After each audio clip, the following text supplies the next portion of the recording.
News space में आप सभी का स्वागत है। इस वक्त मौजूद है हम मुंबई के गोवंडी इलाके में A2 ग्राउंड में, जहां पर 11 तारीख को दावत इस्लामी का एक अजीमुशान जलसा होने जा रहा है। हमारे साथ मौजूद है बात करने के लिए हाजी जीशान अत्तारी, जो मुंबई लेवल के जो दावत इस्लामी को देख रेख में रखते हैं। आइए चलते उनसे बात करते हैं कि किस तरीके से यहाँ का मैनेज है और किस तरीके से ये प्रोग्राम किया जा रहा है। सल्लल्लाहु अलैहि हबीब सल्लल्लाहु अलैहि मोहम्मद सल्लल्लाहु अलैहि वसल्लम। माशाल्लाह, इज्तिमा को कहीं ना कहीं आपने भी देखा और बहुत सारे लोग आ रहे हैं, इसकी वीडियोस बना रहे हैं इज्तिमा की। तो बहुत कमाल अंदाज से इसको डिज़ाइन करने की हमने कोशिश की है, क्योंकि एक बहुत बड़ी तादाद में लोग इसमें शिरकत करते हैं। पिछले साल यही इज्तिमा 5 फरवरी को हुआ था और कसीर तादाद में लोगों ने इसमें शिरकत की थी। इस साल भी हम एक्सपेक्ट कर रहे हैं कि बहुत बड़ी तादाद में यहाँ लोग आएंगे। बिलखुसूस हमारी फ़ोकस यंगस्टर्स हैं, यूथ हैं, और ज़ाहिर है जब बैठे हों देवनार जैसी जगहों पर जहाँ गोवंडी एक कसीर तादाद में ख़ुद गुंजान आबादी वाला इलाका है, तो हम एक्सपेक्ट ये कर रहे हैं कि इस बार भी बहुत बड़ी तादाद में लोग आएंगे। उनके बीच में कुछ मुख्तलिफ़ टॉपिक्स पर बयानात होंगे। जैसे कुछ टॉपिक मैं आपको बताता चलूँ, एक है नशा छोड़ने पर, एक टॉपिक हमने लिया हुआ है। फिर एक टॉपिक हमने लिया है नरमी के ऊपर, ताकि इंसान का दिल नर्म पड़े और वो समाज के वो गुनाह वो छोड़े जिससे समाज को नुकसान पहुंचता है। क्योंकि ये बात किसी से छुपी नहीं है, बहुत ही यूँ कह लें कि खुली हुई है कि जिस समाज में रहने वाला अगर यंगस्टर्स मजबूत है तो वो समाज मजबूत होता है और समाज से ही वतन बनता है। तो वतन अज़ीज़ हिंदुस्तान को अगर हम मजबूत करना चाहते हैं तो ज़ाहिर है कि इस तरह की जो कमज़ोरियाँ हैं, जो इलिटरेसी है यंगस्टर्स के अंदर अगर है तो, या नशा है या मुख्तलिफ़ चीज़ों जराइम जो है उनको दूर किया जाए। तो इस कॉन्ग्रीगेशन, इस इज्तिमा के ज़रिए हम यही मैसेज देंगे कि अमन व शांति किस तरह बरकरार की जाए और हम अपने वतन को कैसे मजबूत कर सकते हैं।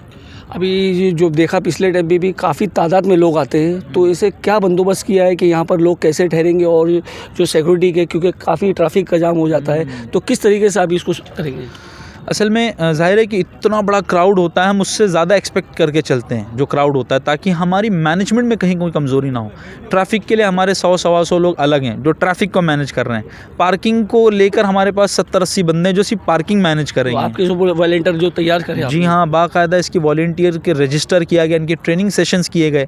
मैं आपको बताऊँ, एमरजेंसी जो हो सकती है उसको भी हमने प्रोबेबिलिटी लेकर हमने वॉलंटियर को ट्रेन किया हुआ। फॉर एग्जांपल मेडिकल इमरजेंसी अल्लाह ना करे हो जाए, करोड़ बार ना करे, लेकिन उसके लिए हमने 25-50 फायर एक्सटिंग्विशर्स रखे हुए। उसको चलाने का तरीका भी लास्ट ईयर भी हमने यहाँ पर डेमो दिलवाया था वॉलंटियर्स के बीच। इस बार फिर इंशाल्लाह हम डेमो दिलवाएंगे कैसे फायर एक्सटिंग्विशर्स यूज़ करते हैं। उसके बाद में 15 डॉक्टर हमेशा यहाँ अवेलेबल रहेंगे पूरे इज्तिमा में। 15 डॉक्टर सर्दी ज़ुकाम से लेकर जो है वो फर्स्ट एड बॉक्स या दीगर जो चीज़ें वो सब तमाम चीज़ें होंगी। और बहुत बड़ा कोई अल्लाह ना करे ऐसा कोई मामला आता तो उसके लिए एम्बुलेंसेज भी हमने सर्विसेज रखी हुई है। फायर ब्रिगेड वालों से भी हमारी डिस्कशन हो रखी है, उन्होंने भी बैकअप में हमें रखा हुआ है।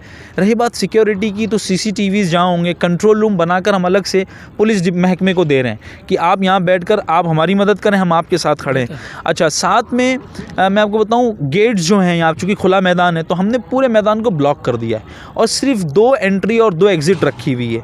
एक 13 नंबर गेट और 1 नंबर गेट से एंट्री एग्ज़िट्स होंगी। और VIPs जो हैं हमारे उलमा शख्सियात जो आएंगे उनके लिए एक अलग एंट्री हमने रखी हुई है, वो डोम के अंदर बैठेंगे ज़ाहिर है। तो ये 3 एंट्रीज़ ही हमने रखी, बाकी पूरा इज्तिमा का ब्लॉक है।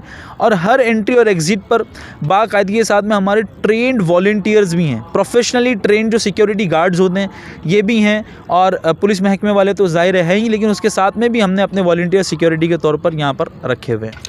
ऐसे खुसूसी कोई मौलाना जो आ रहे हैं यहाँ पर, उनका कुछ नाम बताइए। जी हाँ, वैसे तो दावत इस्लामी की खुसूसियत यही है कि दावत इस्लामी लोगों के यानी पर्सनालिटी के नाम पर वैसे मार्केटिंग नहीं करती है। यानी हमारे यहाँ ये है कि बयान हो और बयान लोगों को समझ में आए, this is most important thing. बहरहाल लेकिन चूँकि इंसानी फितरत है कि पता चलता है तो इंसान थोड़ा एक्साइटेड रहता है कि ये आ रहे हैं तो मैं भी आऊँगा।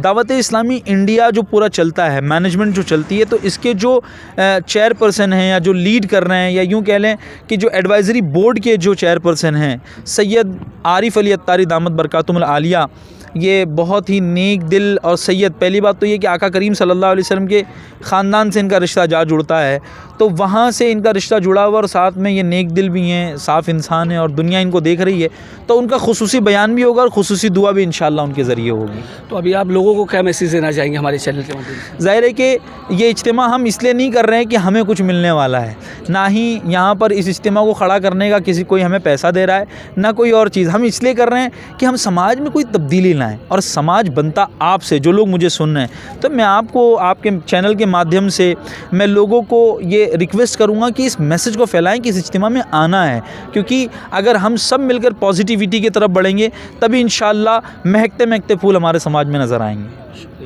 ये जिसान अत्तरी साहब, इनका कहना है कि ये जो ये प्रोग्राम किया जा रहा है कि एक लोगों के अंदर मैसेज दिया जाए अच्छे तरीके से।